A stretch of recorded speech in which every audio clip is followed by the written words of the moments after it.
Hello everyone. Welcome back to Revive AI. I am Krishna. Today we are going to continue with part 5. तो हम अब तक हमने बहुत इंटरेस्टिंग टॉपिक्स समझे हैं। जैसे कि हमने पार्ट 1 में एलएलएम के बेसिक्स देखे थे। पार्ट 2 में हमने प्रॉम्प्ट इंजीनियरिंग सीखा। पार्ट 3 में हमने रैग देखा। पार्ट 4 में हमने फाइन ट्यूनिंग एक्सप्लोर किया। यस। सो आज हम एक ऐसा टॉपिक एक्सप्लोर करने वाले हैं जो डायरेक्टली हमारे पार्ट 4 से कनेक्टेड है। लाइक हमने देखा था कि फाइन ट्यूनिंग के लिए एक क्वालिटी ट्रेनिंग डेटा सेट चाहिए होता है, लेकिन प्रैक्टिकली वो डेटा सेट आता कहाँ से है? हर कंपनी, हर रिसर्चर के पास हजारों परफेक्टली लेबल्ड एग्जांपल्स पहले से नहीं होते हैं, राइट? सो आज का हमारा टॉपिक है synthetic data generation. Means AI की एआई की मदद से हम एआई को ट्रेन करने के लिए नया डेटा बनाएंगे। Okay, so AI creating data to train more AI. So ये थोड़ा सा मेटा डेटा टाइप कॉन्सेप्ट हो गया, राइट? लेकिन ये आजकल इंडस्ट्री में एक एक्सट्रीमली कॉमन और पावरफुल प्रैक्टिस है। बड़े एआई लैब्स जैसे ओपन एआई, एंथ्रोपिक, गूगल, ये सब अपने मॉडल्स को ट्रेन करने में सिंथेटिक डेटा का सिग्निफिकेंट यूज करते हैं। ओके, सो इस सेशन के यस आपको एंड तक ये समझ में आ जाएगा कि हम ये टेक्निक कहाँ यूज कर सकते हैं, how does it works and where will it genuinely help us. So this is very important कि कहाँ ये रिस्की हो सकती है अगर केयरलेसली हम इसे यूज करते हैं। Okay, so let's move further and have a quick recap of what we have done in last 4 sessions. Yes, so session 1 में हमने ये सीखा था कि LLMs actually next word predictors है जो अपनी ट्रेनिंग डेटा के पैटर्न्स फॉलो करते हैं और कभी कभी हेलुसिनेट भी करते हैं, तो कॉन्फिडेंटली गलत इंफॉर्मेशन देते थे, राइट? पार्ट 2 में हमें हमने प्रॉम्प्ट इंजीनियरिंग कवर किया था।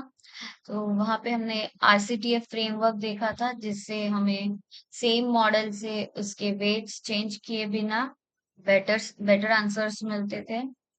यस।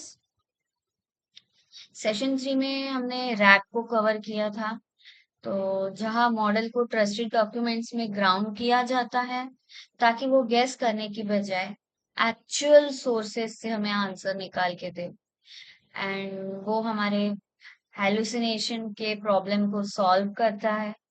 सो वो एक प्रैक्टिकल सोल्यूशन है हेलुसिनेशन के लिए। ओके, फिर हमने पार्ट 4 में देखा था फाइन ट्यूनिंग। फाइन ट्यूनिंग में हमने क्या क्या चीजें कवर की थी? हमने ये देखा था कि जहां मॉडल के इंटरनल पैरामीटर्स खुद चेंज किए जाते हैं एक स्पेसिफिक डेटा सेट पे कंटिन्यू ट्रेनिंग के थ्रू, हमने ये भी देखा होता है कि फाइन ट्यूनिंग प्रॉम्प्ट और रैग दोनों से बहुत डिफरेंट है, क्योंकि ये मॉडल का फंडामेंटल बिहेवियर बदल देती है, सिर्फ उसका इनपुट नहीं। ओके, तो यहाँ सब सब क्लियर, सब समझा?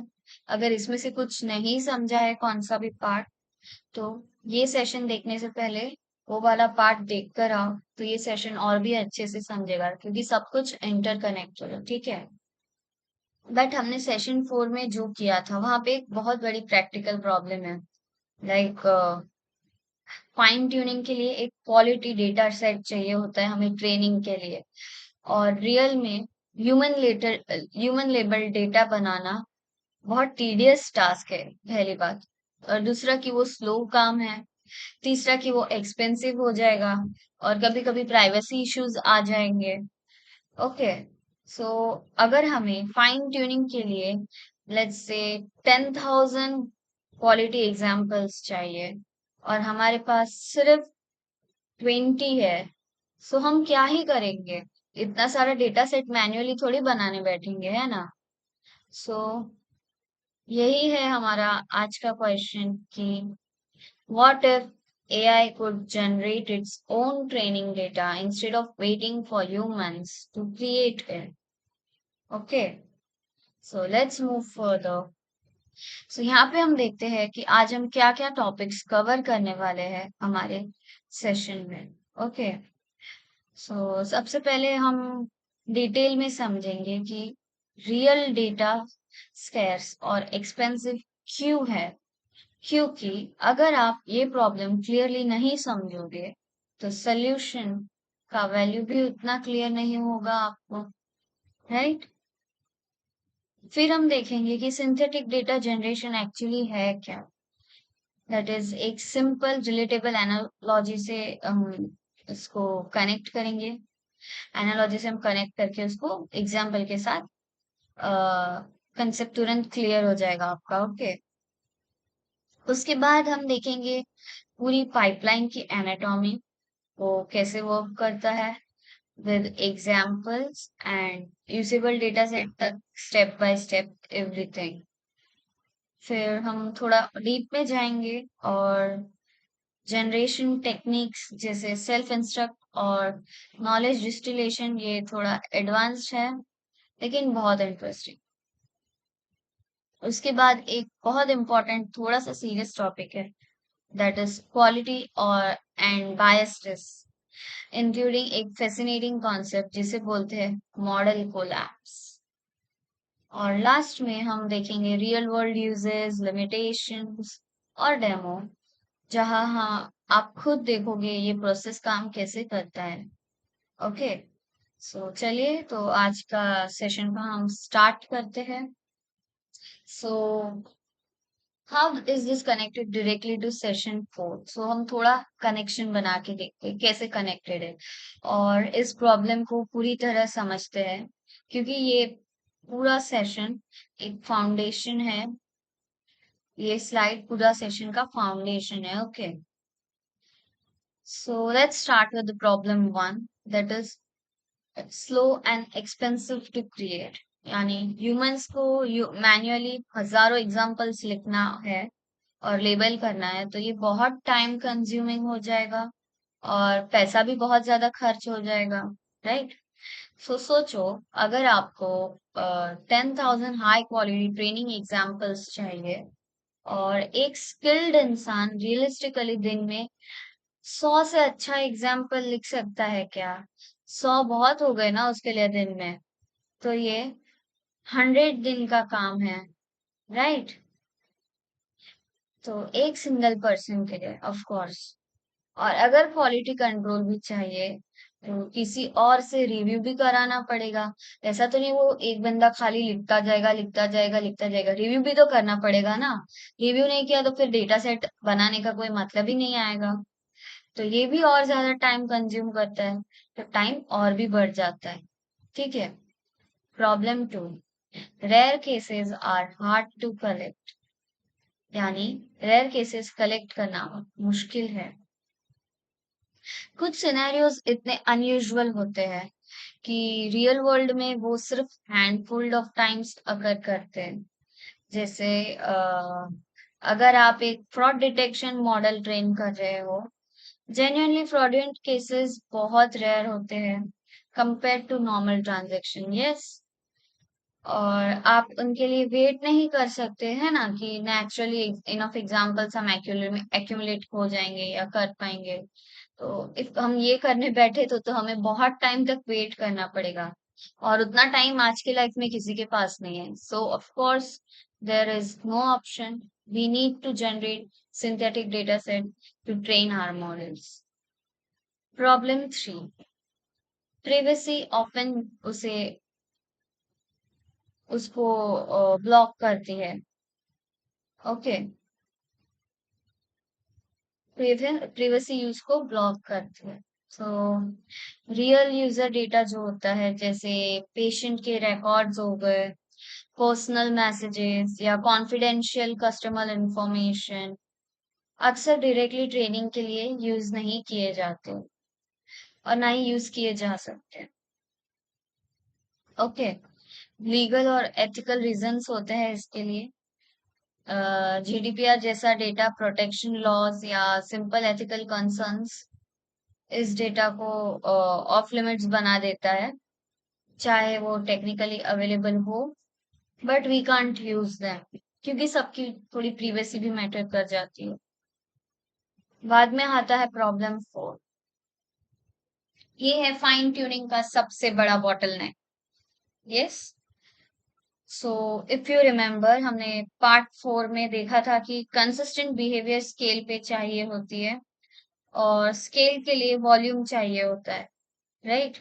और वॉल्यूम ही एग्जैक्टली वो चीज है जो अक्सर मिसिंग होती है और जब आप किसी नए स्पेसिफिक टास्क पे फाइन ट्यून करना चाहते हो।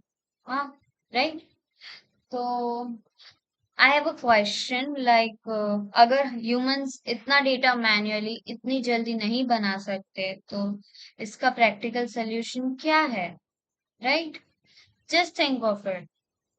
Is it even practically, like can you think कि ह्यूमंस इतना डेटा मैन्युअली बना सकते हैं with in a short period of time, और वो भी एकदम हाई क्वालिटी डेटा रिव्यू किया हुआ? Just think about it. Is it possible? So yes, तो अब अभी जो क्वेश्चन किया तो उसे हम एक पूरी एनालॉजी के साथ समझेंगे कि, और ये भी समझेंगे कि सिंथेटिक डेटा जनरेशन होता क्या है और क्यों हमें चाहिए। ठीक है, तो क्योंकि ये कॉन्सेप्ट बहुत सिंपल है, तो लेट्स गेट स्टार्टेड। यस, अगर आप इसको ना सही तरीके से समझोगे और सीखोगे ना तो कॉन्सेप्ट बहुत सिंपल और इजी है। ओके, सो जस्ट कॉन्सेंट्रेट करो, इट्स रियली वेरी। तो अब आप ऐसा सोच सकते हो कि एक टीचर है जो अपने स्टूडेंट्स के लिए प्रैक्टिस एग्जाम क्वेश्चंस बना रहा है या बनाना चाहता है ताकि वो एग्जाम की तैयारी कर सके, और उसके पास सिर्फ 10 real past question exam question papers है या एग्जाम क्वेश्चंस है, जो कि बहुत लिमिटेड मटेरियल है, राइट? सो अब अगर वो टीचर उन 10 questions as a pattern use करके सिमिलर स्टाइल और डिफिकल्टी लेवल में 100 नए क्वेश्चंस प्रैक्टिस कर लिख दे, 100 नए प्रैक्टिस क्वेश्चंस लिख दे, हाँ, तो अब स्टूडेंट्स के पास प्रैक्टिस करने के लिए बहुत ज्यादा मटेरियल है बिना एग्जाम बोर्ड से और रियल क्वेश्चंस मांगे, राइट?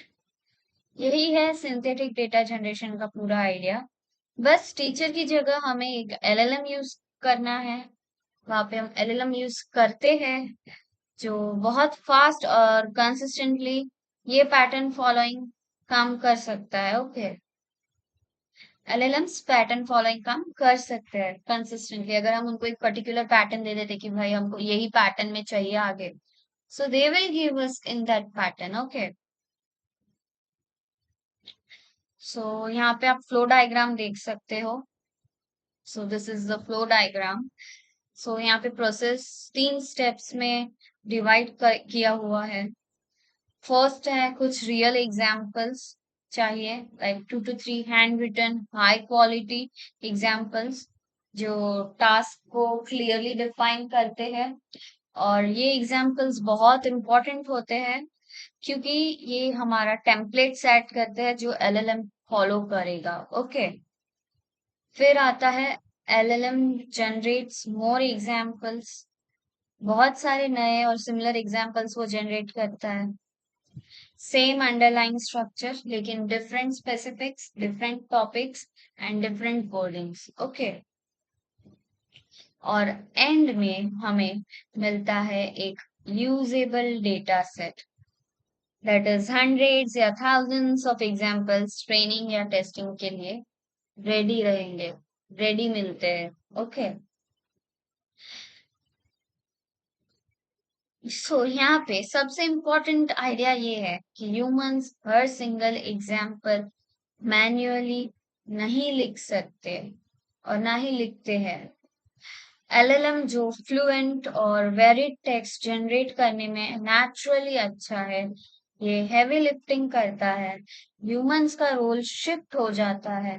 और वो हर एग्जाम्पल लिखने के बजाय क्वालिटी रिव्यू और गाइड करते हैं, जो एक बहुत ज्यादा efficient use of human time है। यस, समझा यहाँ तक? ठीक है, तो लेट्स मूव फर्दर। सो चलिए अब डिटेल में देखते हैं कि असल में एक सिंथेटिक डेटा पाइपलाइन के अंदर क्या होता है। स्टेप बाय स्टेप हम इसे देखेंगे, और आप इसे ना एक वी कैन से रेसिपी की तरह भी सोच सकते हो, ठीक है। तो यहाँ पे स्टेप 1 है, डिफाइन द टास्क।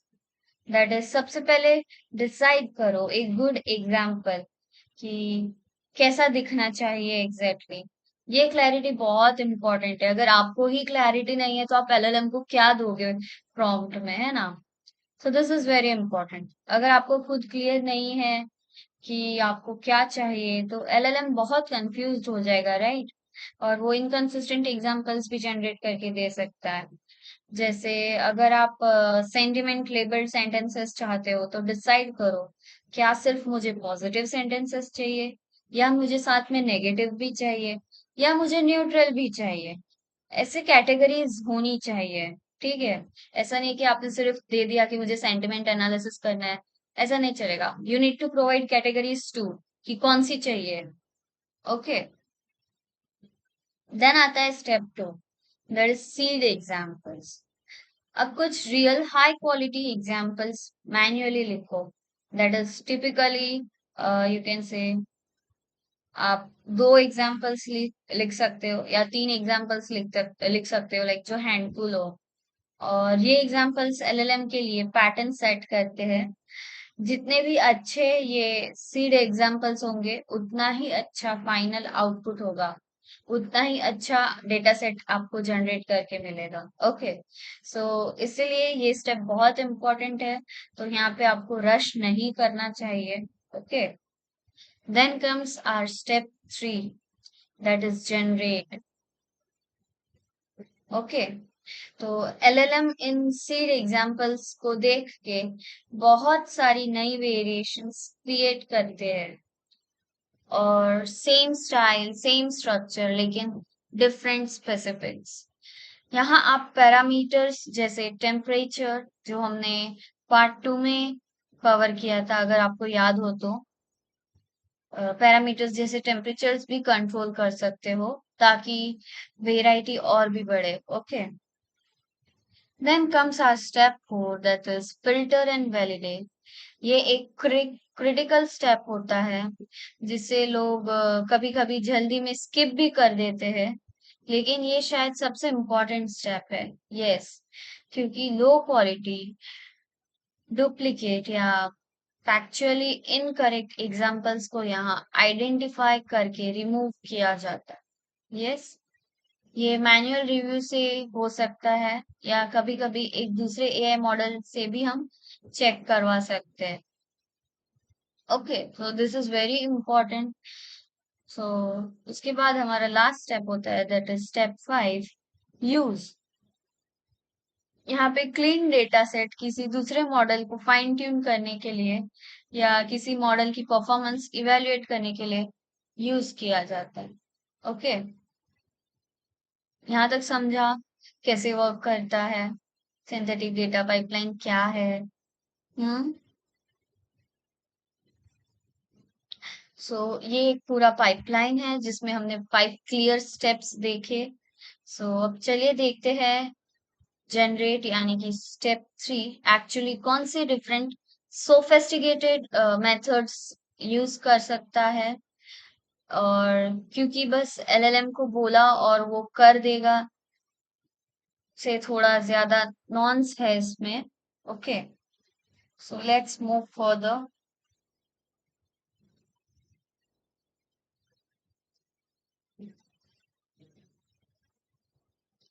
सो ये थोड़ा बोनस है आपके लिए, लाइक थोड़ा सा एडवांस्ड है, if you are too curious to know. Okay, so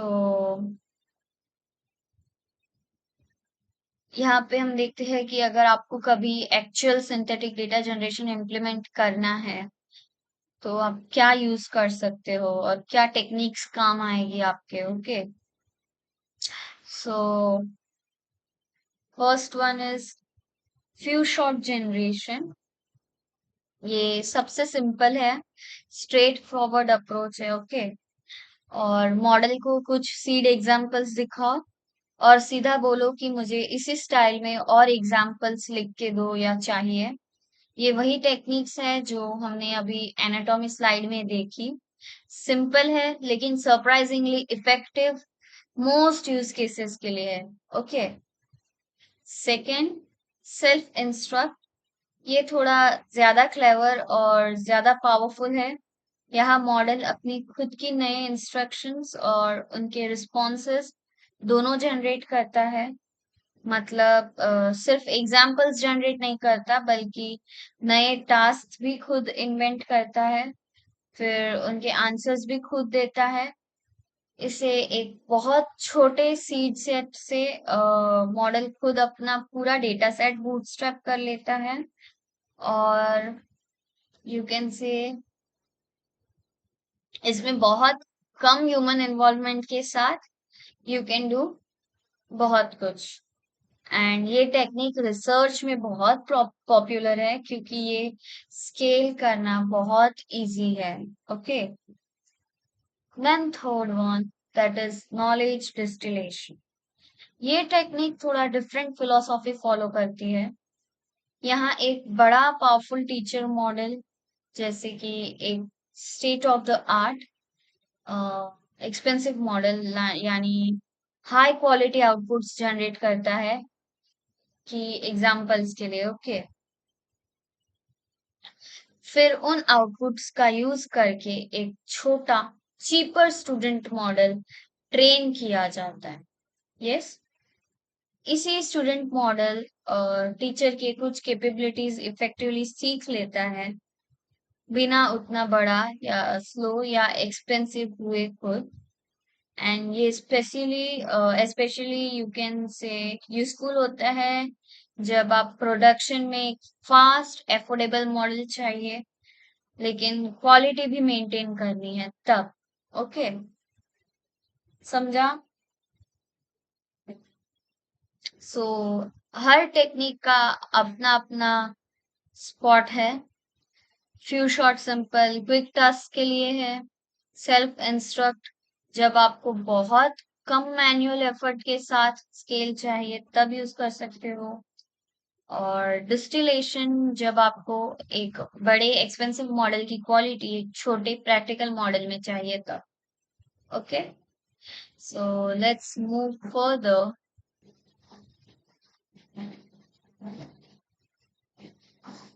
now this is quality and bias test, और ये बहुत इम्पोर्टेंट और सीरियस टॉपिक है। यस, सिंथेटिक डेटा के ऊपर लाइक कैसा गलत हो सकता है और ये क्या गलतियां कर सकता है और कैसे कंपाउंड हो सकती है गलतियां जनरेशन के through. Okay, so risk one is garbage in garbage out. यानी अगर जनरेटर मॉडल में खुद कोई फ्लॉ या बायस है जो हर एलएलएम में किसी ना किसी डिग्री तक होता है, तो हर सिंथेटिक एग्जाम्पल साइलेंटली वो फ्लॉ इनहेरिट कर सकता है। और क्योंकि ये प्रोसेस ऑटोमेटेड है, आपको तुरंत पता भी नहीं चलेगा कि ये हो रहा है। Okay, then risk two, that is model collapse. ये एक बहुत इंटरेस्टिंग और रिसर्च में एक्टिव डिस्कशन का टॉपिक है अभी। और जब हम बार बार एआई जनरेटेड डेटा पे नए मॉडल्स ट्रेन करते हैं ना, तो रियल ह्यूमन जनरेटेड डेटा के बजाय या उसके साथ मिक्स किए बिना, तो क्वालिटी लाइक जनरेशन्स के थ्रू डिग्रेड हो सकती है। Okay, quality can be degraded. So इसे समझने का बेस्ट तरीका ये है कि लेट्स एग्जांपल एक फोटोकॉपी की फोटोकॉपी सोचो। तो हम एक फोटोकॉपी की जितनी ज्यादा फोटोकॉपीज निकालेंगे, लाइक एक फोटोकॉपी की फोटोकॉपी निकालेंगे, उसका एक और फोटोकॉपी निकालेंगे, उसी का फिर वो नए फोटोकॉपी का एक और फोटोकॉपी निकालेंगे। अगर हम ऐसे करते करते गए तो जब हम उसको ओरिजिनल डॉक्यूमेंट के साथ वो लास्ट वाली फोटोकॉपी को कंपेयर करेंगे तो हमें रियलाइज होगा कि कुछ तो मिसिंग है, लाइक डिटेल्स मिस हो गए या कुछ ना कुछ तो मिसिंग है, राइट। हमको क्वालिटी नहीं मिलेगी, हमारे जो हमने लास्ट फोटो कॉपी रहेगी उसमें हमको उतना क्वालिटी नहीं मिलेगा, राइट। जस्ट उस तरीके से सोच के देखो, हर बार थोड़ा थोड़ा डिटेल, थोड़ा नुआंस लूज होते जाएगा, राइट। सो कुछ जनरेशन्स के बाद ओरिजिनल क्वालिटी बहुत कम हो चुकी होती है। ये रिस्क है जब एआई मॉडल्स सिर्फ एआई जनरेटेड डेटा पे ही ट्रेन होते रहते हैं, बिना फ्रेश रियल डेटा देके। Okay, risk three is baked in hallucinations। अगर ये कॉन्फिडेंटली रॉन्ग फैक्ट, जैसे जो जनरेटर मॉडल ने खुद हेलुसिनेट किया है, लाइक फिल्टरिंग स्टेप में कैच नहीं होता, तो वो परमानेंटली ट्रेनिंग डेटा का हिस्सा बन जाता है। और जब कोई दूसरा मॉडल इस डेटा पे ट्रेन होता है, वो भी वही गलत फैक्ट सीख लेता है, एज इफ वो सच हो। Okay, then comes risk four, that is bias amplification। Generator model में जो भी एग्जिस्टिंग बायसेस है, चाहे वो सबटल ही क्यों ना हो, ओके, वो सिर्फ कॉपी नहीं होते जनरेटेड डेटा में, वो स्केल पे एम्पलीफाई हो सकते हैं, क्योंकि अब वो बायस थाउजेंड्स ऑफ एग्जांपल्स में प्रेजेंट है, ना कि सिर्फ एक जगह। ओके, सो यहाँ पे की पॉइंट ये है कि यू कैन से सिंथेटिक डेटा बहुत पावरफुल है, लेकिन विदाउट केयरफुल फिल्टरिंग और रियल डेटा मिक्सिंग ये रिस्की भी हो सकता है, राइट। इसलिए स्टेप फोर, जो फिल्टर एंड वैलिडेट है, कभी कभी स्किप नहीं कभी भी हमें स्किप नहीं करना चाहिए। कुछ लोग उसको स्किप कर देते हैं और वो उनका सबसे बड़ा मिस्टेक बन जाता है, तो वो स्किप नहीं करना चाहिए। Okay, so let's move further.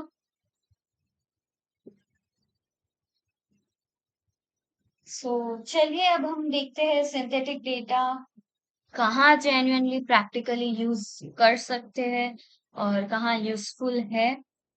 Okay, और कहाँ इसकी रियल लिमिटेशंस है, ताकि आप एक बैलेंस्ड अंडरस्टैंडिंग के साथ इस सेशन को समझ सके। ओके,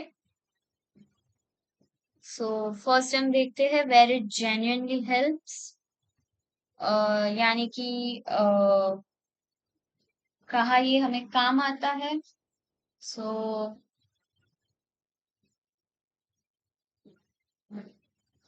लेट्स से रेयर या एज केस एग्जाम्पल्स को ऑगमेंट करना, दैट इज ऑगमेंटिंग रेयर और edge examples for classification task. यानी क्लासिफिकेशन टास्क के लिए जहां कुछ कैटेगरीज नेचुरली रेयर है, सिंथेटिक डेटा उन गैप्स को फिल कर सकता है। Okay, next is previously safe substitute data बनाना, दैट इज कोई रियल यूजर या पेशेंट डेटा एक्सपोज किए बिना हम सिमिलर स्टैटिस्टिकल पैटर्न्स वाला डेटा क्रिएट किया जा सकता है। ओके, थर्ड इज इवैल्यूएशन और टेस्ट सेट्स जल्दी बनाना, that is quick building evaluation and test sets.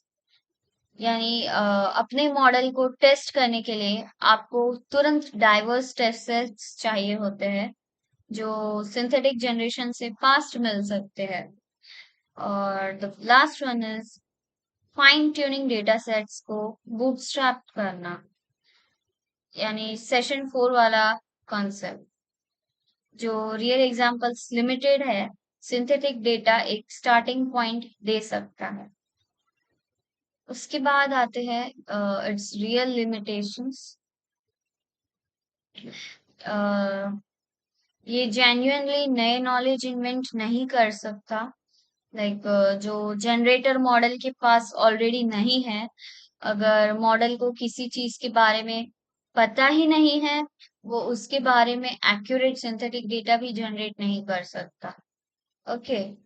Second you can से इसकी क्वालिटी सीलिंग जनरेटर मॉडल की खुद की कैपेबिलिटीज और बायसेस से बाउंड है, यानी आउटपुट कभी भी जनरेटर से बेटर नहीं हो सकता।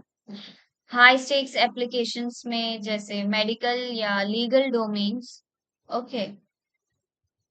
फिर थर्ड आता है ह्यूमन रिव्यू अभी भी जरूरी है, सिर्फ ऑटोमेटेड फिल्टरिंग से काम नहीं चलेगा, रिव्यू ह्यूमन रिव्यू भी मैटर करता है। ओके। और अगर इसे ओवर यूज किया जाए बिना रियल डेटा मिक्स किए तो मॉडल कोलैप्स होने के चांसेस है, और इसका रिस्क बढ़ जाता है मॉडल कोलैप्स होने का, जो हमने पिछली स्लाइड में अभी डिटेल में देखा। ओके। यस, समझा यहाँ तक? तो सिंथेटिक डेटा एक पावरफुल प्रैक्टिकल टूल है, लेकिन एक कंप्लीट रिप्लेसमेंट नहीं। ओके। तो real diverse human generated data के लिए,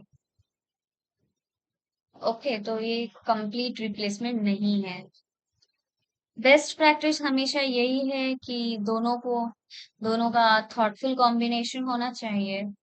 okay. So let's move further. So now it's time for a demo. तो अब हम यहाँ पे ये देखेंगे कि सिंथेटिक जनरेशन एक्चुअल में काम कैसे करता है, स्टेप बाय स्टेप। ओके। तो यहाँ पे मैं एलएलएम को 3 हैंड रिटन सीड एग्जांपल्स दूंगी, और इनको सेंटिमेंट लेबल्ड रहेंगे सेंटेंसेस को। तो जो हमने थोड़ा पार्ट 4 में देखा था, सेंटिमेंट क्लासिफायर से हमने डायरेक्टली कनेक्ट किया था। ओके। तो हम ये करते हैं, और यहाँ पे हम 3 सेंटिमेंट्स यूज करेंगे, दैट इज पॉजिटिव, नेगेटिव या न्यूट्रल। तो let's switch to GPT.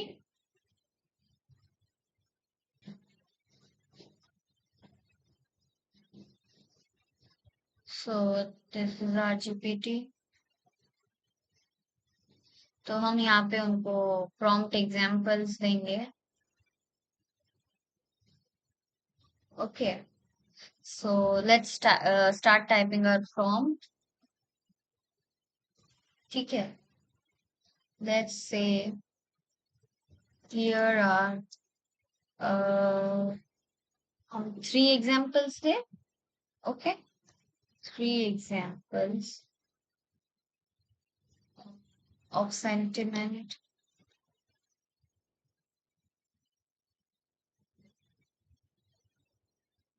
labeled sentences.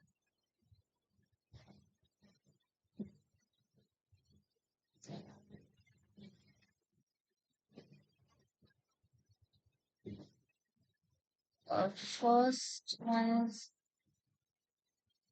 the delivery was late and the packaging was damaged.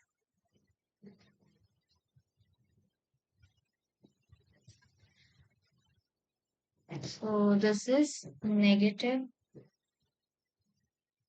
Yes. Yes. So हमने यहाँ पे जो product arrive on time but the colour was slightly different then expected, थोड़ा neutral type sound कर रहा है, but like satisfying भी है और नहीं भी, तो न्यूट्रल साउंड कर रहा है, तो हमने न्यूट्रल दिया। सो कितने एग्जांपल्स जनरेट कराने चाहिए? Yes, 10, 15। Let's say 15 examples generate करा रहे। Let's say generate 15 examples like this. Vary the topic.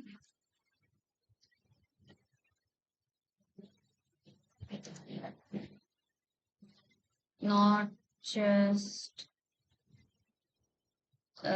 deliveries और products.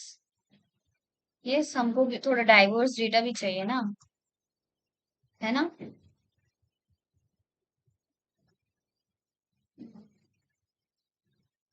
Include things like restaurants,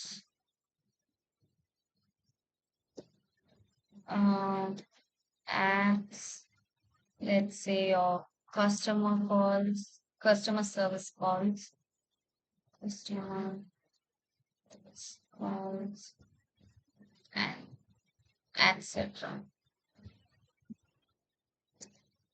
And vary the wording also. Yes, हमें वर्डिंग भी थोड़ा चेंज किया हुआ चाहिए, सेम सेम वर्डिंग्स थोड़ी हम देखना चाहेंगे, है ना? फिर लेबल ईच वन पॉजिटिव,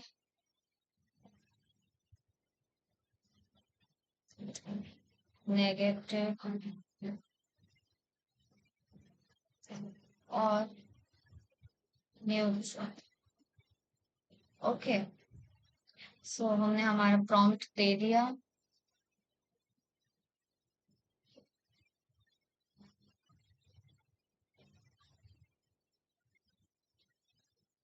तो अभी मैंने यहाँ पे मॉडल को 3 रियल एग्जांपल्स दे दिए हैं और बोला है कि इसी पैटर्न में मुझे 15 और बना के चाहिए अलग अलग टॉपिक्स के साथ। ओके, तो हम यहाँ पे एग्जांपल्स आप देख सकते हो।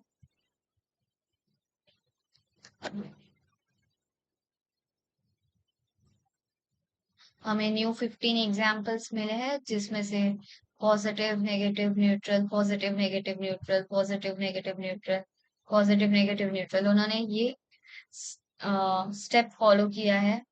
हमने पहले पॉजिटिव दिया था, हमने पहले नेगेटिव दिया था, फिर पॉजिटिव दिया था, फिर न्यूट्रल दिया था, तो उन्होंने भी वैसे ही किया है, पहले पॉजिटिव फिर नेगेटिव फिर न्यूट्रल। ठीक है, सब इक्वल है। सो चलो थोड़े एग्जांपल्स देखते हैं।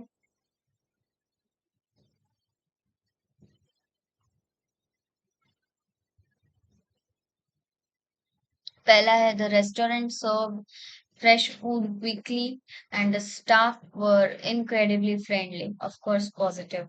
The app keeps crashing every time I try to upload a photo. Negative. The customer support agent answered my questions, but I had to wait for on hold for 20 minutes. Neutral.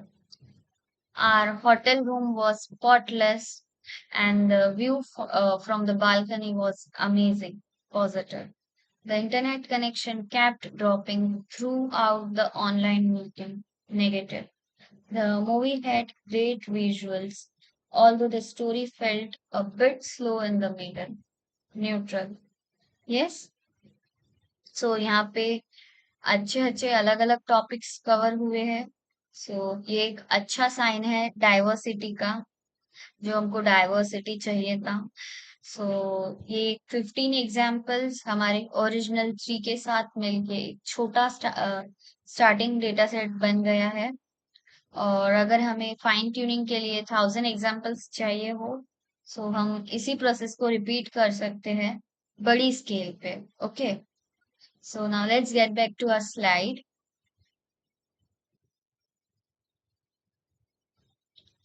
सो अभी हमारे next demo का time है, that is spotting bad synthetic data. Okay, तो हम यहाँ पे quality check करते हैं, फिल्टरिंग स्टेप वाला। ओके, तो यहाँ पे हम क्या करेंगे, हमारे पास जो हमने डेटा सेट जनरेट किया था अभी हमारे डेमो 1 में, हम वही डेटा सेट यूज करेंगे और चेक करेंगे कि वो एक्चुअली उतना अच्छा क्वालिटी का है कि नहीं। ओके, तो हम आउटपुट देखते हैं अभी हमारे डेमो 1 का। यस, सो हमने यहाँ तक पढ़ा था, 6 तक आउटपुट हमने देखे थे। अभी सेवेंथ वाला आउटपुट देखते हैं, like the doctor explained everything clearly and made me feel comfortable during the appointment.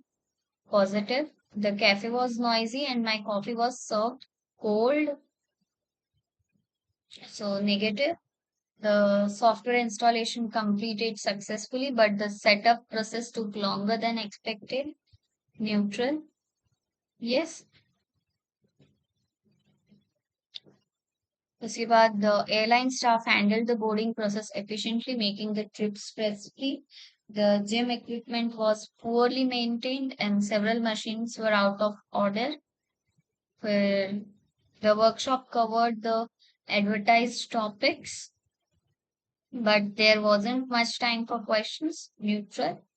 The librarian helped me find the exact books I needed within minutes. Positive. The taxi arrived much later than promised, causing me to miss my appointment. Negative. The museum was interesting, and while some exhibits were closed, there was still plenty to see.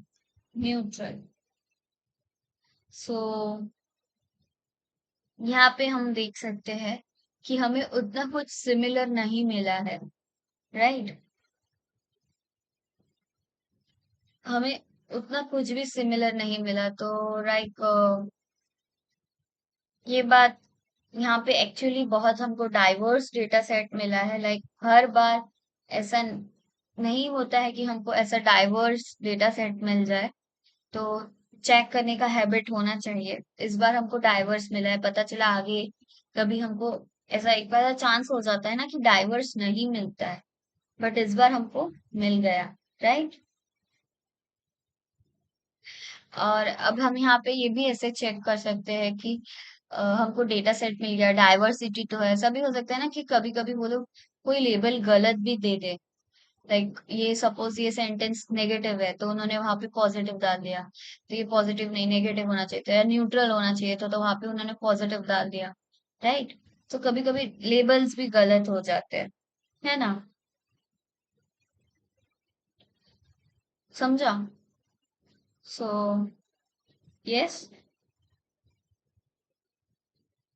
सो आपको हर बार आपका diversity तो improve करना ही होगा। So just make sure कि आपकी जो भी examples होते हैं, लाइक आप जो भी करते हो, तो आपको डेटा सेट डाइवर्सिटी एक्सप्लिसिट होना चाहिए, और हर एक एग्जाम्पल देखने में फर्क होना चाहिए।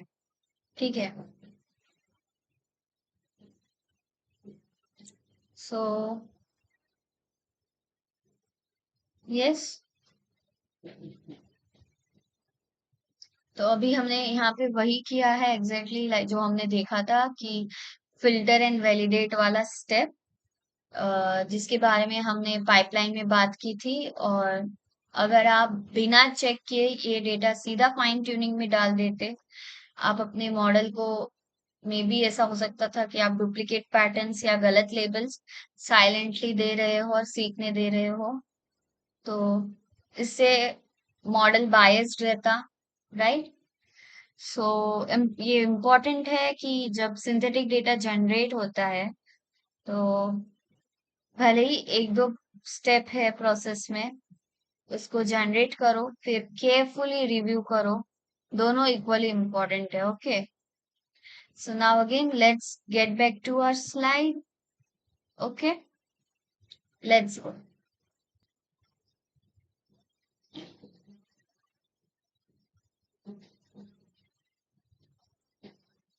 यस, सो चलिए हम आज के इम्पोर्टेंट टर्म्स एक एक करके थोड़े रिकैप करते हैं, लाइक हमने अब तक क्या क्या इम्पोर्टेंट टर्म्स देखे हैं। So first is synthetic data, that is artificial training examples जो एक मॉडल द्वारा जनरेट किए जाते हैं, ह्यूमंस द्वारा मैन्युअली नहीं लिखे जाते। एंड इसमें इम्पोर्टेंट ये है कि ये ह्यूमंस के मैनुअल काम को पूरी तरह रिप्लेस नहीं करता है, रेदर स्केल करता है, और जबकि ह्यूमंस क्वालिटी कंट्रोल में फोकस करते हैं। ओके, नेक्स्ट हमने सीड एग्जाम्पल्स देखा था, वो छोटा set of real hand written examples जो जनरेशन प्रोसेस को शुरू करता है।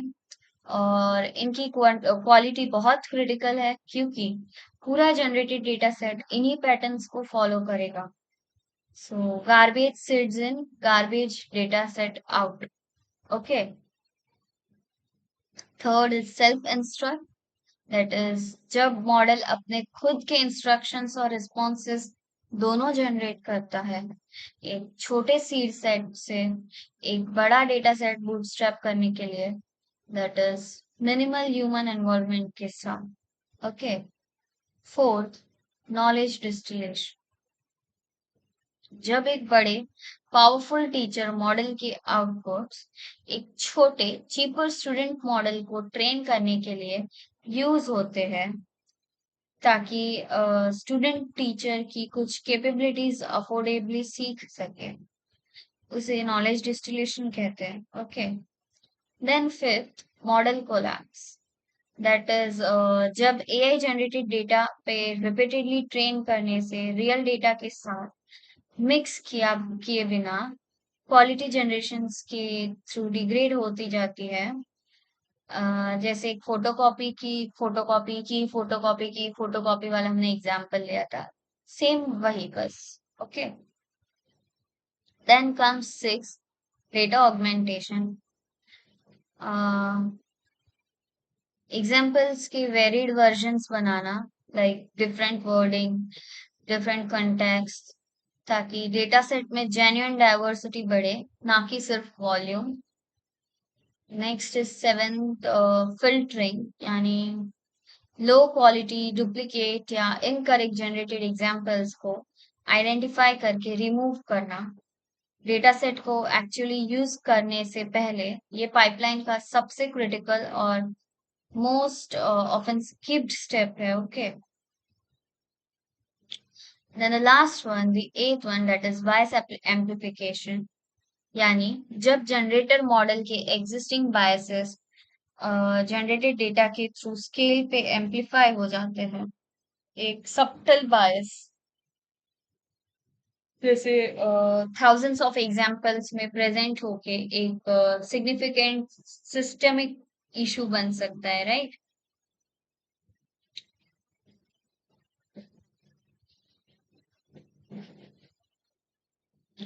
सो यहाँ पे हम ऐसा देख सकते हैं कि ये सारे जो टर्म्स है, ये मे बी एक कनेक्टेड स्टोरी बताते हैं हमें कि हम सीड एग्जाम्पल से शुरू करते हैं, उन्हें सेल्फ इंस्ट्रक्ट या डिस्टिलेशन जैसी टेक्निक्स से स्केल करते हैं, लेकिन फिल्टरिंग के बिना हम बायस एम्प्लीफिकेशन और इवेंचुअली मॉडल कोलैप्स का रिस्क ले रहे होते हैं. ओके. सो ये टर्म्स याद रखना, ये हमको आगे के पार्ट्स में काम आएगा. इनडायरेक्टली हम ये आगे के पार्ट्स में यूज करेंगे जब हम एआई एजेंट्स देखेंगे. Okay. So let's move further. So guys, हमारा नेक्स्ट पार्ट रहेगा एआई एजेंट्स पे, और जो कि हमारा लास्ट और सबसे एक्साइटिंग पार्ट रहेगा और टॉपिक है. ओके. सो अब तक हमने एलएलएम्स को सिर्फ क्वेश्चन पूछा, आंसर मिलता था, और इसी तरह हमने देखा है एलएलएम्स को, चाहे वो प्लेन हो, प्रॉम्प्टेड हो, रैग हो, ग्राउंडेड हो या फाइन ट्यून्ड हो. बट हम पार्ट 6 में देखेंगे कि जब एलएलएम को टूल्स, मेमोरी और एक डिसीजन मेकिंग लूप दिया जाता है, तो वो कैसे एक्शंस ले सकता है, ना कि सिर्फ आंसर्स दे सकता है. ओके. हम समझेंगे कि एक एजेंट एक्चुअली होता क्या है, एक precise definition LLM plus tools plus memory plus decision loop की. ओके. फिर हम देखेंगे कि कैसे पूरी सीरीज की चीजें, प्रॉम्प्टिंग, रैग, फाइन ट्यूनिंग और सिंथेटिक डेटा भी सब एक साथ कंबाइन होती है और एक एजेंट सिस्टम बनाने के लिए. ओके. और लास्ट में हम थोड़े लाइव डेमोस भी देखेंगे, जहाँ एक सिंपल एजेंट एक रियल मल्टी स्टेप टास्क खुद से ऑटोनोमसली कंप्लीट करता है. Okay.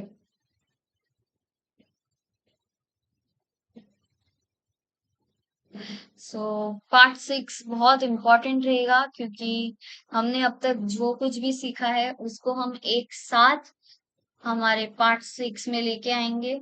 Okay, so now it's time to wrap up the session. So आज हमने डिटेल में क्या क्या सीखा. हमने ये सीखा कि रियल डेटा स्कार्स और एक्सपेंसिव क्यों है, सिंथेटिक डेटा जनरेशन क्या है, पूरी पाइपलाइन की एनाटॉमी देखी हमने, और जनरेशन टेक्निक्स जैसे सेल्फ इंस्ट्रक्ट और नॉलेज डिस्टिलेशन देखा, और क्वालिटी बायस, दिस इंक्लूडिंग एक फैसिनेटिंग कंसेप्ट जो कि मॉडल कोलैप्स है, वो देखा. Okay, so guys, if you like the content and you think it is useful, then like, share, and subscribe. And stay tuned for part 6. And if you have any questions or queries regarding this session or any of the topic, you can uh, reach out us at biotechrebion@gmail.com. Yes. So thank you so much.